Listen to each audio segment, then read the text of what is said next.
তো বন্ধুরা আজকে দেখেন কাতলা মাছ দিয়ে ভেন্ডি দিয়ে আলু দিয়ে তরকারি করবো। কাতলা মাছগুলো আমি আগে ভেজে নিলাম, ভাজা কড়াইতে দেখো লম্বা লম্বা করে আলু কেটে নিলাম, তেল দিলাম, তারপরে জিরা দিলাম, তারপরে দিয়ে আলু দিলাম, দিয়ে পেঁয়াজ দিলাম, দিয়ে একটু ভাজা ভাজা হয়ে গেলো, ফির আদা বাটা দিলাম। দেখো ক্যামেরাটা উল্টোভাবে রয়েছে, কাজে মনে করুন।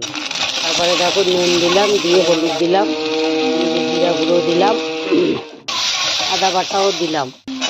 দিয়ে দেখো ভেন্ডিগুলো লম্বা লম্বা করে কেটে নিয়ে একটু বড়ো বড়ো করে দিয়ে একটু নাড়াচাড়া দিয়ে, তারপরে দেখো কাঁচা লঙ্কা কেটে দিয়ে দিলাম, বাটাও দিতে হবে।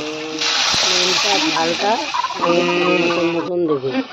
দিয়ে দেখো এরকম দিয়ে জল ঢেলে দেওয়া নিয়ে ফুটে গেল, তারপর মাছগুলো দিয়ে দিলাম, ভাজা মাছগুলো দিয়ে দেখো এরকম নাড়াচাড়া দিয়ে, দেখো একটা আলু ভেঙে ভেঙে গিয়ে দেখে তারপরে ধনে পাতা দিয়ে দিলাম, দিয়ে আরেকটু নাড়াচাড়া দিয়ে তারপরে দেখো একটু করে নামিয়ে ফেলবো।